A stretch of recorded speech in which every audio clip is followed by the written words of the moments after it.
Thank you guys for joining me here on the last segment of today's show. And obviously, with the Super Bowl getting closer and closer, it's going to be here before we know it, especially after this upcoming weekend with the conference championships.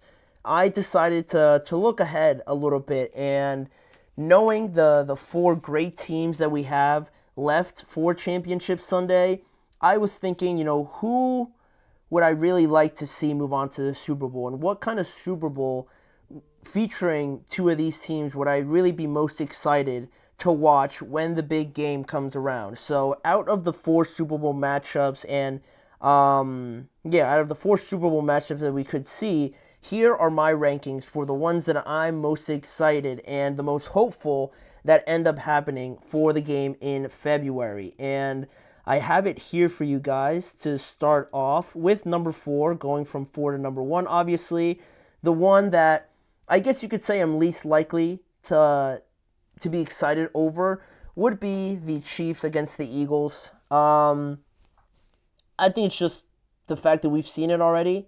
Not necessarily with Saquon, obviously, but we've seen the majority of these guys playing in this game, right? We've seen Jalen take on Patrick. Travis still there. Nick Sirianni still there. Same thing with Andy Reid. I think it would be a lot of the same guys, right?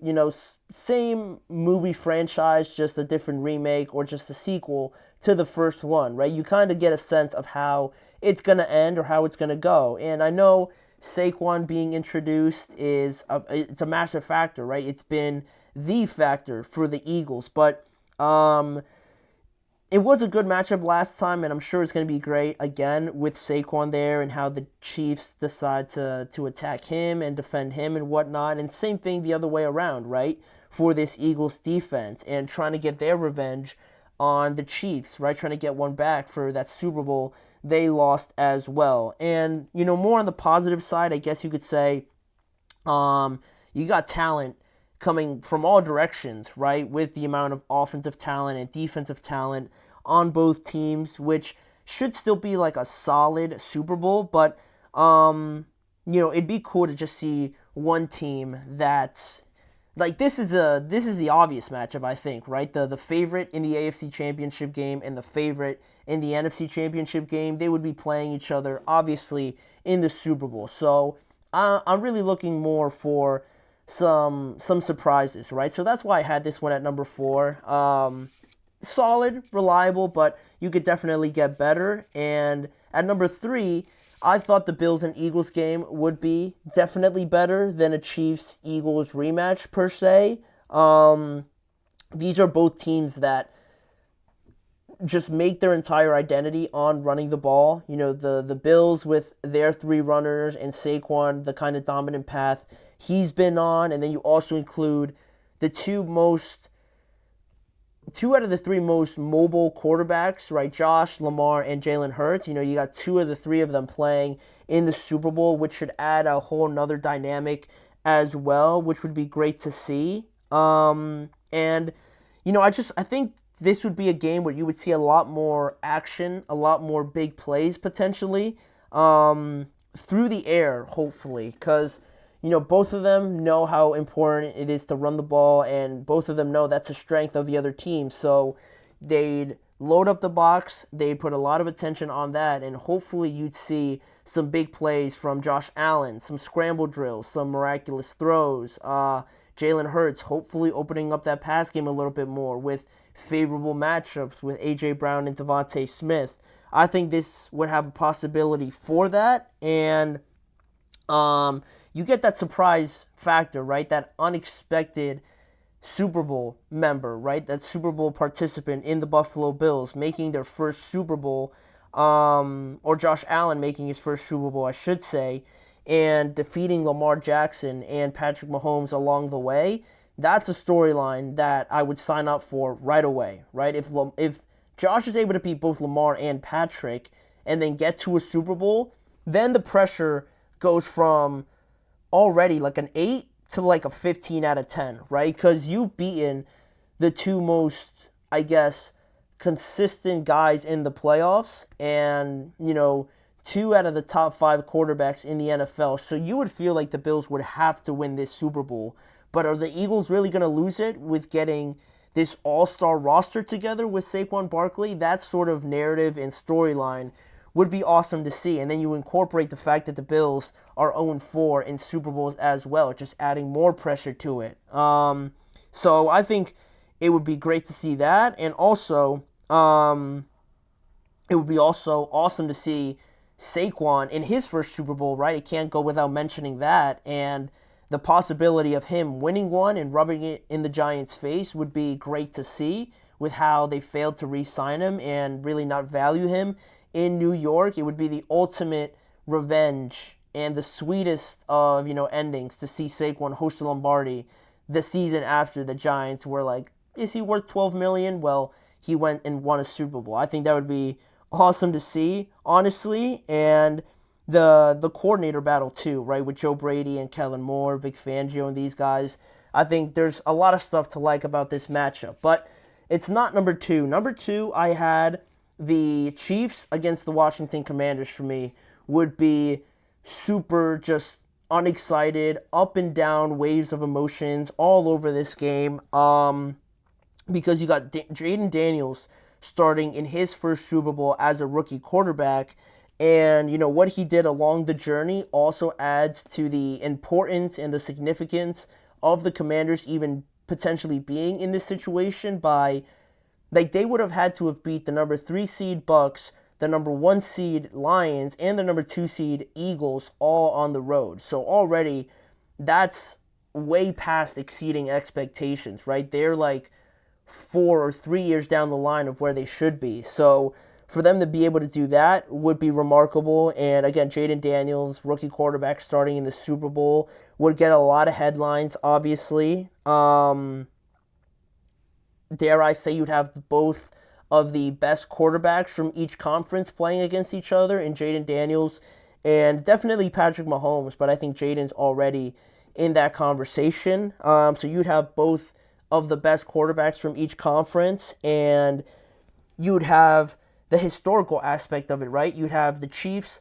chasing a three-peat and the Commanders, making their own history by not only the complete turnaround of this organization, but also, again, the rookie quarterback trying to defeat Goliath, basically, right, in this matchup, right? You have the perfect David and Goliath story in this matchup, which always draws a bunch of eyeballs, obviously. And you, in that same breath, you got Jayden Daniels just carrying the weight of an entire city. If they make this Super Bowl, you'd have so many people believing that they could actually win it, without a doubt, right? And that all that pressure falls on Jayden Daniels, right?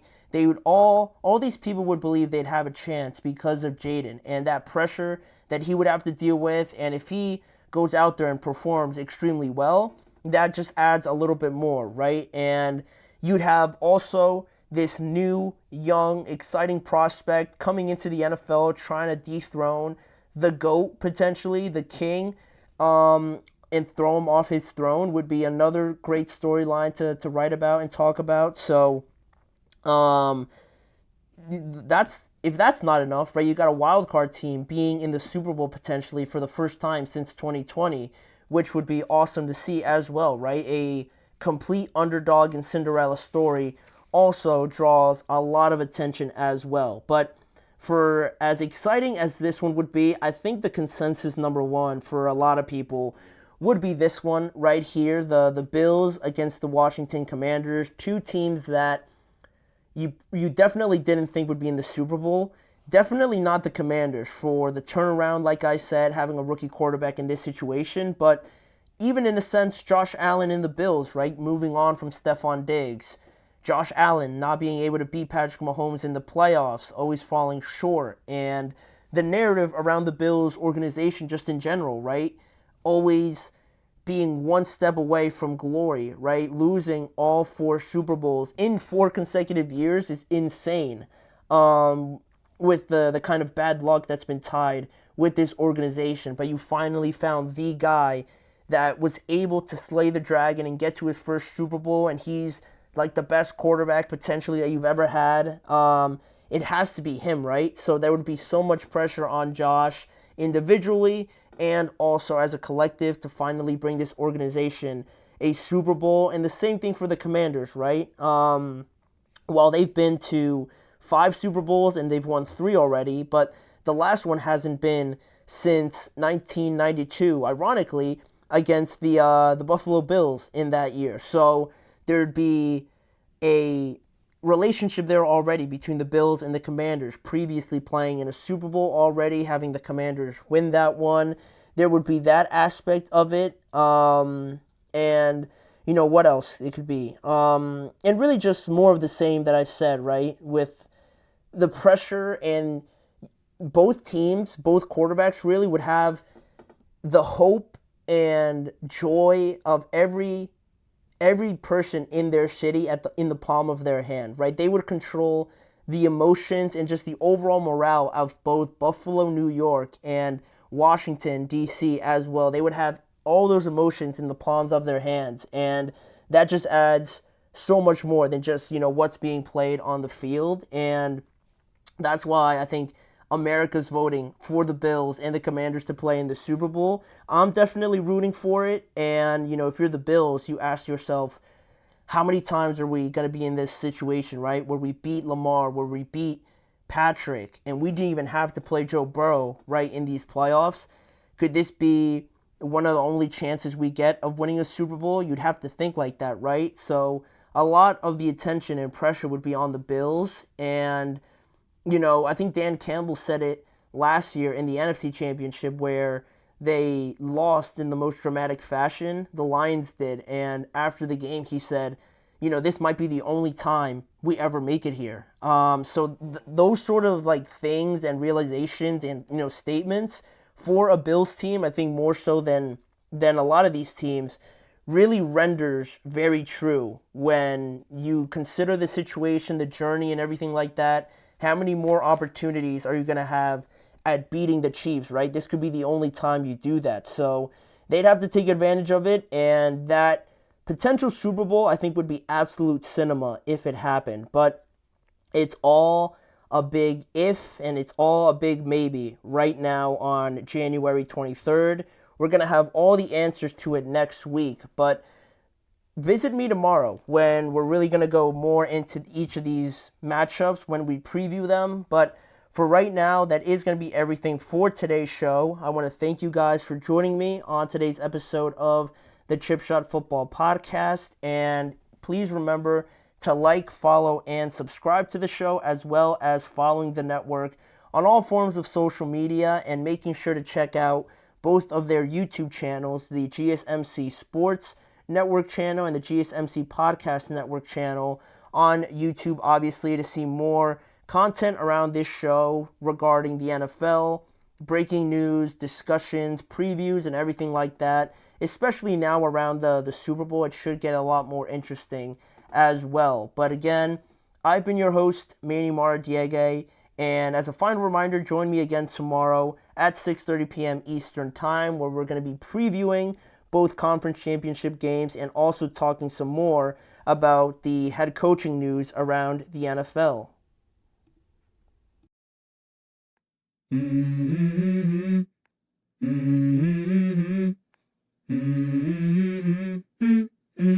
Let's go. I wake up to a little bit of drool on my pillow, feel like it's gonna be a bad day. Yeah, I'm tired of shit, and the coffee ain't hit yet, damn, ain't that great. I don't wanna go to